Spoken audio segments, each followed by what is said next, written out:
وجب احترام خانوادہ رسول صلی اللہ علیہ وآلہ وسلم اور معزز سامعین حضرات اور عزیزان گرامی قدر، خالق کائنات کی حمد و ثنا اور حضور نبی کریم صلی اللہ علیہ وآلہ وسلم کی بارگاہ عالیہ مقدسہ میں نذرانے درود و سلام خالق کائنات کا بہت بڑا کرم، اس کا بہت بڑا فضل، اس کی مہربانی ہے۔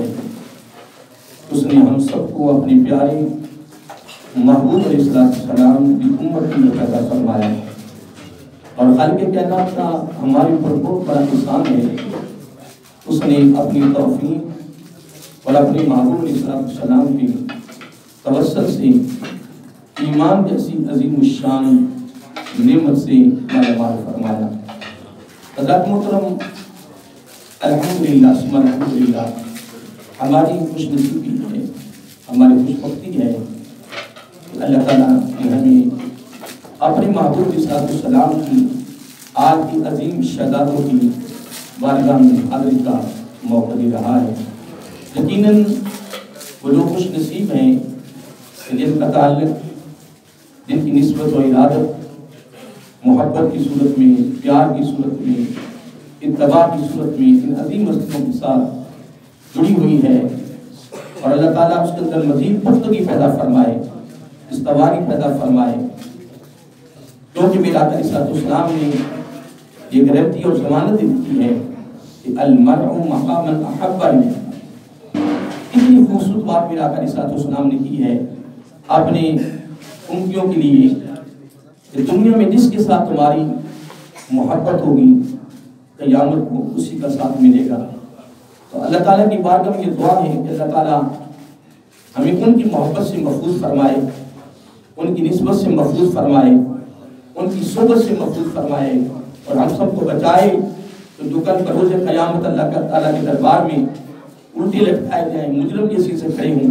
محترم، اللہ تعالیٰ ہم سب کو ان عظیم ہستیوں کے ساتھ اتباع کی صورت میں محبت کا رشتہ مضبوط کرنے کی توفیق عطا فرمائے، کیونکہ میرے آقا علیہ السلام نے کتنی خوبصورت گارنٹی، ضمانت اور تحفہ اور انعام دیا ہے اپنی امتیوں کو۔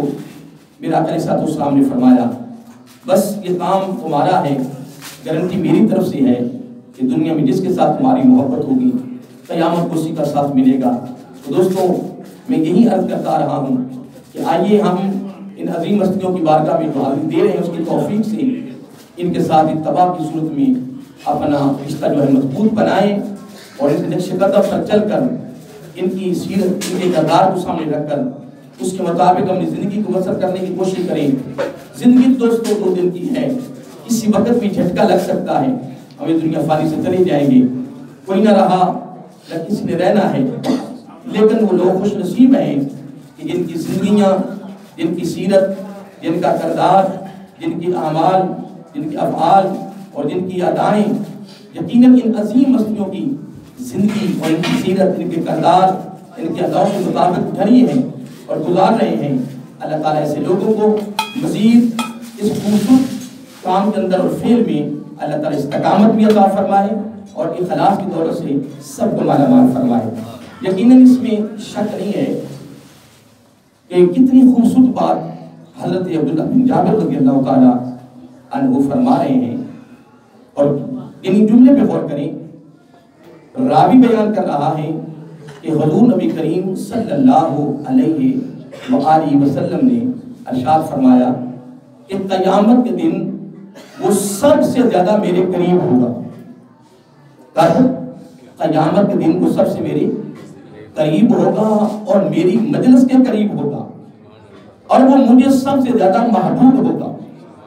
یعنی اندازہ لگائیں کہ کتنے خوبصورت جملے ہیں جو زبان نبوت سے نکل رہے ہیں، اور آج آقا علیہ السلام کی آل کی شہزادوں کی بارگاہ میں ہفتہ وار یعنی حاضری میں یہ خوبصورت جملہ، یہ خوبصورت پیغام، یہ خوبصورت فکر، یہ خوبصورت ایک درد، یہ خوبصورت ایک تعلیم جو ہمیں الحمدللہ میسر ہو رہی ہے، مل رہی ہے، تو پھر آپ بھی اور میں بھی یہاں مصمم ارادہ کریں کہ یہ اتنا خوبصورت تحفہ جو زبان نبوت سے نکل رہا ہے ہمارے لیے، بلکہ یوں کہہ لیں کہ آقا علیہ السلام نے اپنی امت کی محبت میں، اپنی امت کے فکر میں، اپنی امت کی کامیابی میں یہ خوبصورت تحفہ میں دیا ہے۔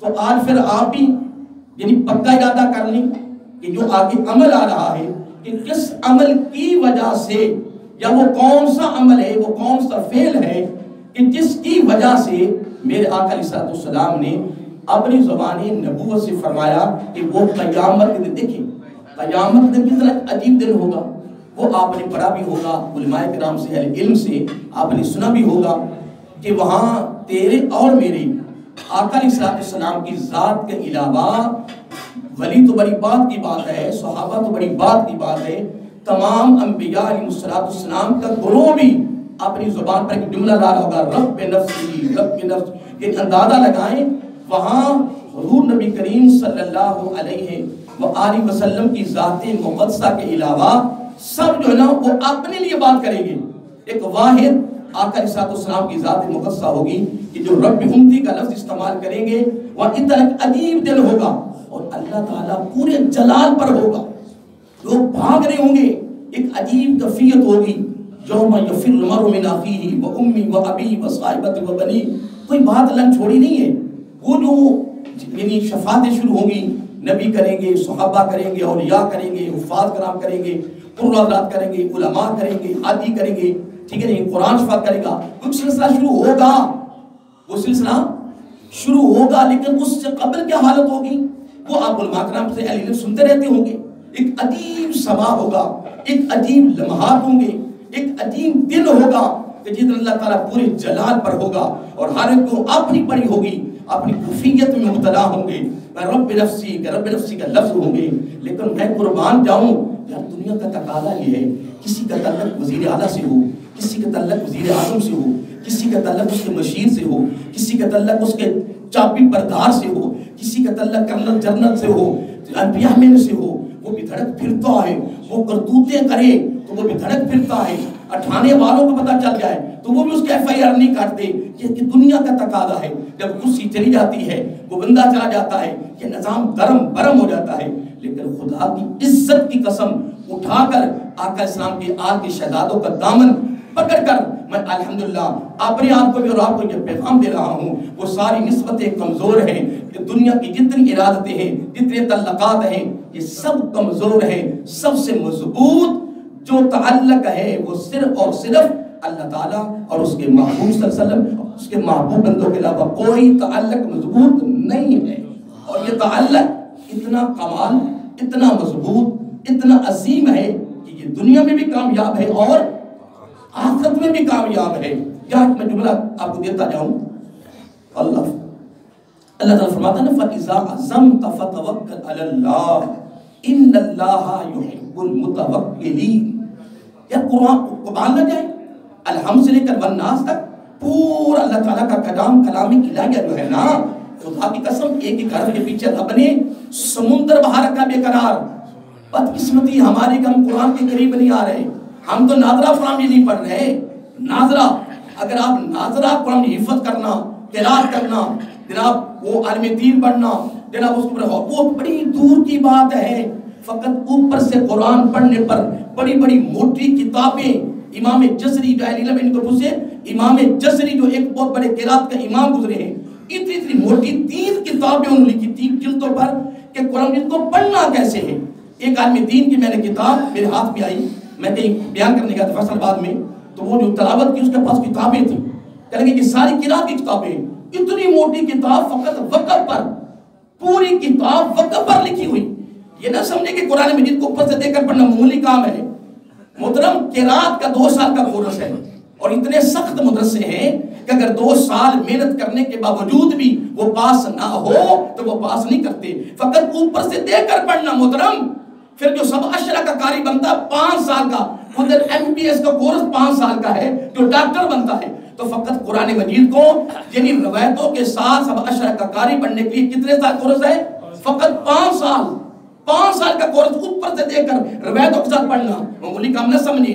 حضرت ابو ہریرہ رضی اللہ تعالی عنہ خود راوی ہیں کہ آقا علیہ السلام نے زبان نبوت سے فرمایا قرآن مجید اترا بھی، نازل بھی ہوا ہے تجویدوں قرات کے ساتھ، اور اس کو پڑھو بھی تجویدوں قرات کے ساتھ۔ پھر اگلی روایت بھی انہی سے ہے، اسی صحابی سے، کہ کچھ لوگ قرآن پڑھتے ہیں ان پر ایک ایک حرف لعنت کرتا ہے، اور ایک وہ پڑھ رہا ہوتا ہے جس پر ایک ایک حرف رحمت کا نزول کروا رہا ہوتا ہے۔ یہ قرآن کی بات ہو رہی ہے، اور قرآن کا غلط پڑھنا یہ نماز کا نواقض ہے۔ 28 چیزیں ہیں جو نماز کو توڑ دیتی ہیں، 28 چیزیں، جس طرح 13 فرض ہیں، 14 واجبات ہیں، 21 سنتیں ہیں، اس طرح یعنی 28 نواقض ہیں، جس کو پنجابی میں بندر کہتے ہیں۔ اگر ان میں سے ایک بھی داخل ہو جائے نماز میں تو نماز باطل ہو جاتی ہے، نماز ٹوٹ جاتی ہے، نماز ختم ہو جاتی ہے۔ کون کہتا ہے امامت کروانی آسان ہے؟ وہ فرائض بھی، وہ واجبات بھی، وہ سارے نواقض بھی ذہن میں رکھے، قرات کا بھی خیال رکھے، کپڑے کا بھی خیال رکھے، جسم کا بھی خیال رکھے، پھر جناب پیچھے بزرگوں کا خیال بھی رکھے، پھر وہ مسلح کس مسلح پہ کھڑا۔ محترم امامت پتہ کس نے کہا امامت کروانی آسان ہے؟ مجھے تو 32-33 سال ایک مسجد میں ہو گئے ہیں، جب بھی آقا کے مسلح میں کھڑا تو ٹانگیں کانپنی شروع ہو جاتی ہیں کہ تو کس کے مسلح پہ کھڑا ہو رہا ہے۔ محترم یہ معمولی کام نہ سمجھے، ہاں جس نے نہیں سمجھا نہیں سمجھا، ادھر پھرے گا نا، پھر وہ اس کی پھر تباہی بھی تو ہوگی نا۔ جس طرح میں تو حقیقت ہے ایک بات بڑی قابل توجہ میں اس لیے آئی، ایک مرتبہ استادوں کے ہاں ملنے گئے تو استادوں نے اپنے ایک دوست کو نا ان کو ملنے، وہ بھی عالمی دین تھے، کہہ لگے چلو یار آج اب جماعت کروائیں، آج آپ کیا کروائیں؟ وہ مسلح پہ چلے گئے۔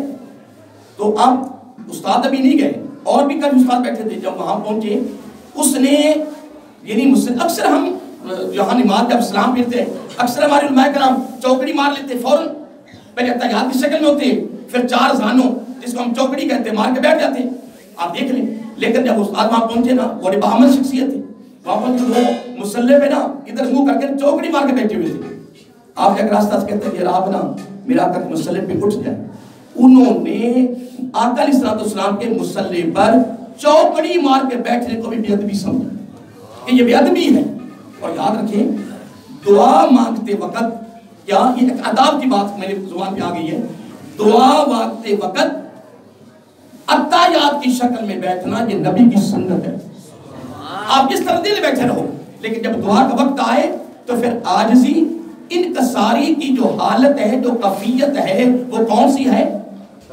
بولیے نا، وہ تشہد اتحیات کی شکل ہے۔ اتحیات کی شکل میں بیٹھے، میں منع نہیں کر رہا کہ تم چوکڑی میں دعا نہ مانگو، مانگو، ٹانگیں لمبی کر کے مانگو، لیٹ کے مانگو، جس طرح آسانی ہو سکے۔ عبادت کی آسانی ہے، دعا مانگنے بھی آسانی ہے، لیکن میں تو ایک بڑی خوبصورت بات بتا رہا ہوں کہ ام المومنین حضرت عائشہ الصدیقہ رضی اللہ تعالی عنہا فرماتی ہے آقا علیہ السلام نے جب بھی رب کی بارگاہ سے مانگا، دعا مانگی، اب بھیتر دیکھنا، جب دعا مانگی تو دونوں ہاتھوں کو اس طرح کر کے اور اپنے سر اقدس کو نیچے کیا، یہ میں نے پڑھا ہے کہ تو عام طور دعا دینے ربنا آتنا حسنۃ وفی الآخرۃ ربنا ظلمنا انفسنا وإن بس یہ دعا مانگ دیں۔ اور جتنے ہمارے میں بے ادبی کیا بے ادبی نہ ہو جائے، جب ہم نمازیں پڑھانے والوں کا ہمارا حال یہ ہے کہ جب ہم نماز پڑھاتے ہیں نا تو نماز پڑھانے کے بعد جب ذکر شروع کرتے نا لا الہ الا اللہ، تو چاہیے تو یہ تھا کہ ہم آنکھیں بند کر لیں اور اپنے چہرے کو نیچے کر لیں اور دائیں طرف سے لا الہ الا اللہ کے ضرب دل پہ لگائیں تو پھر سرور آئے، پھر لطف آئے، پھر اس کے اندر محفل بندے کو لطف آئے گا۔ اور ہم کیا کرتے ہیں؟ ادھر ذکر ہو رہا ہے، دیکھنا لا الہ الا اللہ، لا کیڑا کڑایا کیڑا نہیں ہے لا۔ اب مجھے یہ بتاؤ کہ جب میں لا الہ الا پڑھ رہا ہوں، دائیں بائیں توجہ جاری ہے، تو اس میں یکسوئی کیسے پیدا ہو، اس میں لطف کیسے آئے، سرور کیسے آئے؟ دیکھیں نا جب قرآن پڑھا جاتا ہے، میرے خیال میں 4 جگہ بھی نبی پاک کا نام آتا ہے پورے قرآن میں، 4 مرتبہ۔ اب دیکھیں اعلیٰ حضرت امام احمد رضا خان فاضل بریلوی رحمت اللہ تعالی، آپ پتہ کیا فرماتے ہیں؟ فرماتے ہیں کہ جب قرآن مجید کی صورت میں نبی پاک کا نام آئے تو وہاں انگوٹھے نہیں چومنے، بلکہ کیوں؟ اس میں ایک راز کی بات ہے، کتنے عظیم اہل سنت کے گزرے ہیں۔ اب پتہ کیوں اس میں ایک بڑا راز ہے کہ جب قرآن پڑھا جا رہا ہو تو قرآن کا فیصلہ ہے وَإِذَا قُرِئَ الْقُرْآنُ فَاسْتَمِعُوا لَهُ وَأَنصِتُوا لَعَلَّكُمْ تُرْحَمُونَ۔ کتنا نکتہ لطیف پیش کیا ہے اعلیٰ حضرت علیہ، وہ عشق کا، محبت کا، خوبصورت فرمایا جب قرآن پڑھا جاؤ تو رب کا حکم ہے کہ تم خاموشی اختیار کرو، تم خاموش ہو جاؤ، توجہ سے اللہ کے کلام کو سنو تاکہ تمہارے پر رحم کیا جائے۔ تو جب آئے گا نا یعنی قرآن مجید کی سنت سرکار کا نام، جب تم اس طرف یعنی مائل ہو جاؤ گے تو قرآن کے طرف توجہ ختم ہو جائے گی، تو یہ بھی اللہ تعالیٰ کے کلام کی بے ادبی ہے۔ اندازہ کتنا نکتہ لطیف پیش کیا گیا ہے۔ جس طرح میرا امام صاحب کا قول ہے، بڑا خوبصورت ہے کہ جب 4 رکعتیں ہم پڑھتی ہیں، کتنی؟ 4، جب 4 رکعتوں والی نماز پڑھتے ہیں تو درمیانہ اتحیات جو ہے وہ واجب ہے اور آخری اتحیات فرض ہے، اور 14 نماز میں واجب ہے، وضو میں واجب نہیں ہے، یہ یاد رکھنا، وضو میں واجب نہیں ہے، نماز میں واجب ہے۔ اب 14 واجبات میں سے اگر واجب چھوٹتا ہے تو سجدہ پڑھتا ہے، اگر سجدہ نہیں کرتا تو نماز نہیں ہوگی۔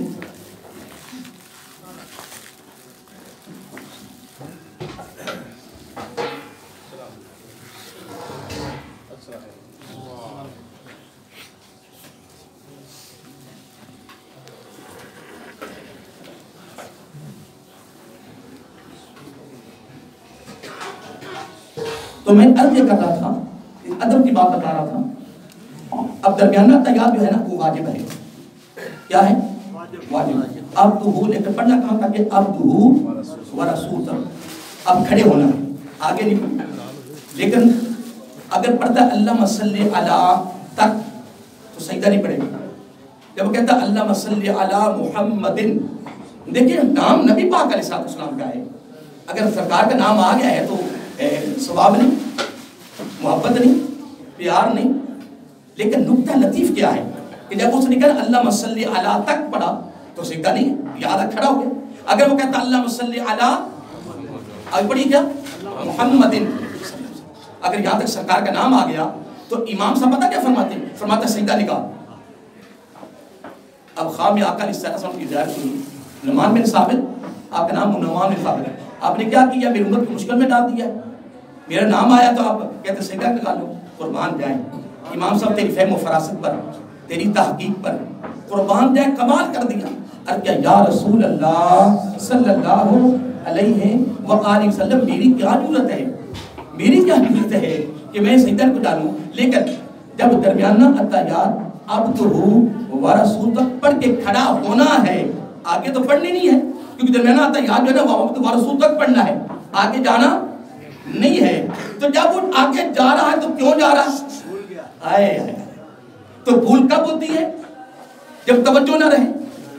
امام صاحب میں قربان جاؤں تیری فہم و فراست پر، ارے یا رسول اللہ صلی اللہ علیہ وآلہ وسلم، آپ کا مبارک نام آئے، بار بار آئے، بار بار آئے، میری کیا ضرورت ہے کہ میں سجدہ ان کو سجدہ ڈالوں؟ سجدہ نہیں آقا، جب عبد و رسول تک پڑھ کے کھڑے ہونا ہے، وہ آگے پڑھ رہا ہے بھول کر، تو بھول ہوتی ہے جب توجہ نہ رہے۔ تو جب توجہ آپ کی طرف نہیں رہی تو بغیر توجہ کے آپ کا نام لینا بھی بے ادبی ہے، گستاخی ہے۔ اس نے توجہ کے بغیر کیوں نام لیا ہے؟ اس لیے قربان جائے کہ دیکھیں حضرت عائشہ الصدیقہ رضی اللہ تعالی عنہا کتنی خوبصورت بات فرماتی ہے کہ جب آقا علیہ السلام دعا کرتے تو اپنے سر اقدس کو نیچے کر لیتے اور اپنے ہاتھوں کو اس طرح، یہاں تک کہ یہاں سے یہ جو ہے یہ نظر آنی شروع ہو جاتی، اور اتحیات کی شکل میں بیٹھ کر، یہ میرا آقا کی خوبصورت ادا ہے، اس میں عاجزی ہے، اس میں انکساری ہے۔ کیا میں یہاں امام صاحب کی بات میری زبان پہ آ گئی ہے تو میں ایک بات کرتا جو بڑی خوبصورت ہے، کیونکہ مسئلے کے اہل سنہ حنفیوں کے قریب بلکہ چاروں مسائل کے قریب 3 یعنی عدد، یعنی ایک ہی وقت میں اگر وہ کہتا ہے تجھے میری طرف سے طلاق، میری طرف سے طلاق، میری طلاق ہو جاتی ہے۔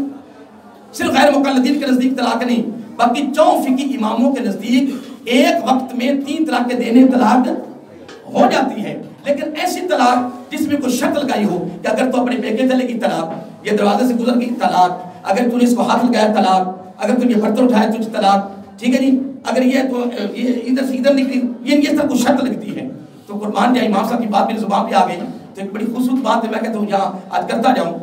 ایک دن ایک شخص نے اپنی بیوی کو کہا کہ اگر ہانڈی، یہ جو جس میں ہم سالن پکاتے ہیں، یہ ہانڈیاں، اس اگر میں نے تمہیں چاٹتی کو دیکھ لیا نا، چاٹتی کو یعنی چٹتے دیکھا تو میری طرف سے اسی وقت طلاق۔ جب میں نے تجھے دیکھ لیا کہ تو کیا کر رہی ہے، چاٹ رہی ہے کیا، تو تجھے طلاق۔ اب جب اس نے 2 سال 10 سال 15 سال 20 سال جس وقت بھی اس نے ہانڈی کو چٹنا ہے فوراً اس کو طلاق ہو جائے، 1 2 3 4 کے کہنے کی ضرورت نہیں پڑتی۔ ایسی طلاق جب کام ہوتا ہے تو فوراً طلاق ہو جاتی ہے۔ ایک بڑا وسیع موضوع ہے، اللہ تعالیٰ کا طلاقوں کا سلسلہ بڑا شروع ہو گیا اور خلا کا بڑا سلسلہ شروع ہو گیا۔ میرا شاگرد آپ سے قرآن میں جو حفظ کر گیا ہے، وکیل ہے، کہتا استادی پریشان ہو گئے ہیں کہ ججوں کے پاس ڈیر لگے پڑے خلا میں۔ لیکن یاد رکھنا، اگر خلا لینے والی عورت خلا لے رہی ہے، پھر ادھر جناب خامد کو پتہ ہی نہیں، اطلاع ہی نہیں ہے، اس کو کوئی اطلاع پہنچ نہیں رہی، تو ادھر خلا مل گیا۔ یاد رکھنا، آقا رسول کے آل کے شہزادوں کا دامن پکڑ کے بڑے خصوص مسئلہ کی بات کر رہا ہوں۔ مسئلہ یہ ہے کہ وہ طلاق نہیں ہوئی، نکاح نہیں ہوگا، زناکاری شروع ہو جائے گی۔ طلاق کا حق عورت کے حق میں نہیں ہے۔ عورت اگر طلاق کا حق ملا ہے تو کس کو ملا ہے؟ مرد کو ملا ہے۔ اس میں بہت بڑی حکمت ہے، عورت دل کی کمزور ہے۔ اگر عورت کو بھی اگر حق مل جاتا تو ایک گھر میں روزانہ قیمت پر طلاقیں ہوتی۔ خامد سبزی کے لینے گیا ہے، تھوڑا سا لیٹ ہو گیا، جی سبزی تم لیٹ کیوں ہو گئے ہو؟ بس وہ دوست کے پاس کھڑا تھا، کیوں کھڑے تھے؟ پھر آپ کو بتا رہے کہ اندر کے غصہ ہے، ایک جناب اپنے وہ کیا کہتے ہیں، عجیب سی کیفیتیں ہوتی ہیں جناب، مزاج ہوتے ہیں، بس تھوڑی لڑی تجھے طلاق، ہم تم تجھے طلاق۔ میں کہتا ہوں اللہ تعالیٰ قربان جائے، لا یخلو فی الحکیم، ارے حکمت ہے اس کا کوئی فعل حکمت سے خالی۔ اگر عورت کو یہ حق مل جاتا، آج تو تھوڑی طلاقیں ہو رہی، پھر طلاق پہ طلاق ہونی تھی، طلاق پہ طلاق ہونی تھی۔ مرد پھر بھی صبر کر جاتا ہے، رب نے مرد کو پھر بھی ہمت اور قوت دی۔ بہرحال میں ٹائم ہو رہا ہے، بڑی خوبصورت بات ہے کہ اس نے کیا کہا تھی، اگر میں کس کو، چلو آپ بات یاد ہوگی ماشاءاللہ، بس جس دن اس نے دیکھ لیا بس اسی وقت کیا ہو جائے گی، طلاق۔ بس وہ 1 2 سال 4 سال 5 سال بس جتنے گزرے، ایک دن وہ گھر میں داخل ہوا تو وہ ہانڈیاں چاٹ لی، اس کو فوراً وہ وقت وہ لمحہ یاد آ گیا، وہ میں کہا تھا طلاق ہوگی۔ بیوی کہتا ہے کہ جناب آپ فارغ ہیں، تو میں نے آپ کو حسن کہا تھا نا۔ بیوی پریشان، وہ بھی پریشان، وہ جناب اور لوگوں کو بتایا۔ پھر آپ کو پتا ہے کہ اس دور میں کوفہ میں بڑے بڑے مراکز تھے اہل علم کے۔ حضرت علی رضی اللہ تعالیٰ عنہ وہ بات عظیم شخصیت ہے، قربان ہے جس باب مدینہ العلم، جنہوں نے کوفے کو علم کا مرکز بنایا۔ حضرت عبداللہ بن مسعود رضی اللہ کو پہلے بھیجا، اور یہ گرامر جو نا صرف ناو، اس کا آغاز بھی حضرت علی رضی اللہ تعالیٰ عنہ کیا ہے ہماری سہولت کے لیے کہ اجمی غلطی بڑی مارتی ہے عربی میں، اب ان کے لیے کوئی ایسا پروگرام بنایا جائے تاکہ عربی ان کے لیے بولنی آسان ہو جائے۔ یہ حضرت علی رضی اللہ تعالیٰ کا ہمارے پر احسان ہے، خدا کی عزت کی قسم۔ تو ان کے بعد قریب قریب زمانہ تھا امام صاحب کا، کیونکہ تابعین میں ایک روایت میں 6 صحابہ، ایک میں آتا ہے 15 صحابہ کی آپ کو زیارت ہوئی، ملاقات ہوئی۔ امام اعظم ابو حنیفہ رحمۃ اللہ تعالیٰ، تو بڑے اس وقت عروج تھا علم کا، بڑے بڑے محدث امام، بڑے بڑے فقہا، بڑے بڑے مراکز، لو جناب مسئلہ شروع ہو گیا کوفہ کے اندر۔ جس یعنی امام کے پاس جاتے، جیسے اہل علم کے پاس جاتے، وہ بھی بیان کرتے، فوراً جواب ملتا طلاق، فوراً جواب ملتا طلاق۔ لوگ جب سارے جتنے بھی بڑے اہل علم تھے یا علم کے مراکز تھے، وہاں سے بالکل لاجواب ہو گئے۔ ایک ہی جواب ملا کس میں، اس کو طلاق ہو گئی۔ لیکن قربان جاؤں، پھر جب آخر میں جا کر پھر امام صاحب کے پاس آئے، امام اعظم ابو حنیفہ رحمۃ اللہ تعالیٰ، ان کو امام اعظم ہم نہیں کہتے، ان کو امام اعظم اس دور کے علماء کہتے تھے۔ پھر ایک بات سننا، اکثر لوگوں نے کہا ہے امام اعظم کانفرنس زد میں ہے نا، زد میں وہ ہم امام اعظم کہتے ہیں نا، تو وہ امام اعظم کہتے ہیں، امام اعظم کوئی نہیں، امام اعظم صرف نبی پاک ہیں۔ وہ کہتے ہیں جی امام اعظم کانفرنس۔ میں کہا تمہاری عقل کا علاج کیسے ہو، تم کیسے سوچو، بے ادبیاں کر کر کے گستاخیاں کر تمہاری عقل ماری گئی۔ میرے آقا امام اعظم نہیں ہے، مغالطہ لگ گیا نا، میرا آقا امام اعظم نہیں ہے، وہ امام الانبیاء ہے، وہ امام صلی اللہ علیہ وسلم۔ امام اعظم ابو حنیفہ یہ کوئی اللہ معاف کرے کوئی ہمارے آقا سے بڑھ گئے، انبیاء سے بڑھ گئے، صحابہ سے بڑھ گئے، نہیں، یہ فقہا میں جو فقی امام ہے نا، یہ فقہا میں امام اعظم ہے۔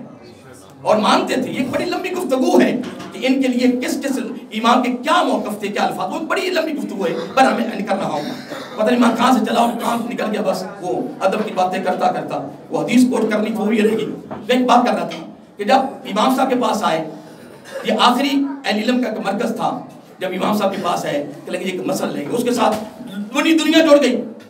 جب جاتے جاتے گئے نا بڑی دنیا جڑ گئی کہ اب اس کا حل کیا نکلتا ہے. تو امام صاحب کے بارے میں سارے مانتے تھے، یہ بڑی فہم و فراست تھی. لو امام صاحب کے پاس گئے کہ لگے سرکار کا مسئلہ ہے، کہہ کے بتاؤ.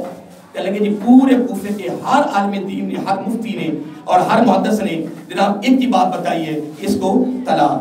جس طرح آج اینٹ اٹھاؤ نیچے سے 20 مفتی نہیں کر رہے ہیں. پہلے کوئی مفتی ہوتا ہوں تک میں نے کارخانے لگ گئے مفتیاں تو خدا کی عزت قسم مینوں نہیں سمجھ لگتی میں مفتی پر گیرہ مفتی صاحب اللہ بنا دے. 15 مفتی تھے میرے آقا کے دور میں، ایک برادر 25 مفتی تھے جن کو مفتی کا درجہ، مفتی فتویٰ دینے کی اجازت خود آقا علیہ السلام نے محمدی یونیورسٹی میں دی. میں نے خود پڑھا ہے کہ جب کیونکہ مسئلہ اور فتوے میں فرق ہے، جب کوئی فتویٰ لینے آتے تو فتویٰ بتاتے نہیں تھے. اتنی ان کی پرہیزگاری تھی، وہ کہتے اس کے پاس چلے جاؤ، وہ کہتے اس کے پاس چلے جاؤ. حتیٰ کہ میں نے پڑھا 3 مہینے تک کوئی فتویٰ نہیں دیتے جن کو نبی پاک نے اجازت دی ہے. تو معمولی کام ہے جڑ آیا تم ہی کافر ہے، تم ہی کافر ہے، تم ہی دوست کی سارے فتوی جب تو سارے کافر سارے دوست کے پہنچا دو تھوڑے واس ہوئے تھے ایک نہ جنت میں آئے.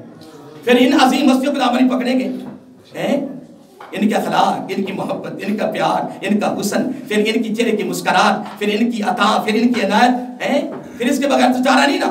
باقی تو ہمارے فتوی لگنے میں تم ہی دوست کی، تم ہی دوست کی. امام صاحب کے پاس جب مسئلہ گیا تو امام صاحب سن کے تھوڑے سے مسکرائے، تبسم فرمایا. دنیا پریشان ہو گئی، وہ گھر والے پریشان، خاوند پریشان، بھی سادہ دے ساری تباہی ہوندی پی تھی. امام صاحب مسکرا تبسم فرما رہے ہیں. کہ لگے امام صاحب آپ تبسم فرما رہے ہیں، ادھر جناب پورے کفر کے طلاق ہے تو آپ قربان جاؤ. اللہ اکبر. یہ 10-15 ہزار والا وزیر نہیں تھے، یہ 50 ہزار والے وزیر تھے. میں نے ایک مثال دی تھی، آپ کو یاد ہے 3-4 پہلے اتوار ایک مثال دی تھی. پھر بات اٹھائیں گے. لو جی امام صاحب مسکرائے، فرمایا ہاں جی میرے قریب آؤ جی، خان صاحب میرے قریب آؤ. ہاں جی تم نے کیا کہا؟ تو میں نے یہ کہا تھا آج سے کئی سال پہلے کہ اگر ہانڈی چٹتی کو میں نے دیکھ لیا تو تجھے طلاق. اب دیکھنا اس کو کہتے ہیں نکتہ لطیف، اس کو کہتے ہیں فہم و فراست. سارے اوفا نے کہتے طلاق. امام صاحب فرمانے لگے یہ بتا کہ جب تم گھر میں داخل ہوئے تو کیا کر رہی تھی تیری بیوی؟ چلے گے ہانڈیاں چاٹ رہی تھی، چلے گے طلاق تو ہوگی. لیکن صرف آپ مجھے یہ بتائے کہ جب تم داخل ہوئے تھے وہ ہانڈیا کو ایسے چاٹ رہی تھی یہ ایسے. اس نے کہا یہ ایسا تو کوئی ہانڈیا چوک کے این تو کوئی نہیں چٹتا کوئی بھی. ہانڈیا تو این چٹتا ہوں جیسے برتن صاف کرتے ہیں، آج کل برتن بھی صاف نہیں کرنا بند کر دیتا ہے نا. ریسرچ کی انگریز نے کہ جو نبی پاک کی سنت کو ادا کرتا نا یہ برتن کو اس طرح چاٹتا ہے. عائشہ صدیقہ رضی اللہ عنہا فرماتی ہے جب برتن گھر میں آتے تو میں اپنے آقا کا برتن پہچان لیتی تھی، دھونے کی ضرورت نہیں پڑتی تھی. آج جو شرم کرتا ہے شادیوں پر ہوٹلوں پر نہیں محترم، اس طرح چاٹنا اس کو صاف کرنا انگریز نے سچ کی مسلمان ہو گیا ہے جو اس طرح کرتا رہتا ہے. اس سنت میں اتنی برکت ہے کہ ساری زندگی کینسر کی بیماری میں مبتلا نہیں ہو. لیکن ہماری سستیاں ہیں نا. آپ نے فرمایا کہ کس طرح چاٹ رہی تھی؟ ایسے یا اس نے کہا یوں تو اس طرح چاٹ رہی تھی. فرمایا انگلی منہ میں جا رہی تھی ہانڈیا اگر یہ انگلی فرمایا جا تجھے طلاق نہیں قربان جاؤ. یہ میں نے ضمن ایک بات کی تھی تو کرنا ان کے ایسے تو واقعات سینکڑوں کی 100 کی تو میرے پاس ایک کتاب آئی تھے کار میں 3 لے گا کیوں دیتی نہیں مینوں لب دی نہیں پیو 100 واقعات ایسے خوبصورت تھے. قربان جاؤ جو مسئلہ کہیں حل نہیں ہوتا تھا وہ امام صاحب کی بارگاہ میں حل ہو جاتا تھا. تو بعد میں نے وہ پروگرام شروع کیا درمیان میں اب آج باتیں کچھ ادب کی ہو گئی ہیں. دعا پر اللہ تعالی ہمیں عمل کی توفیق عطا فرمائے.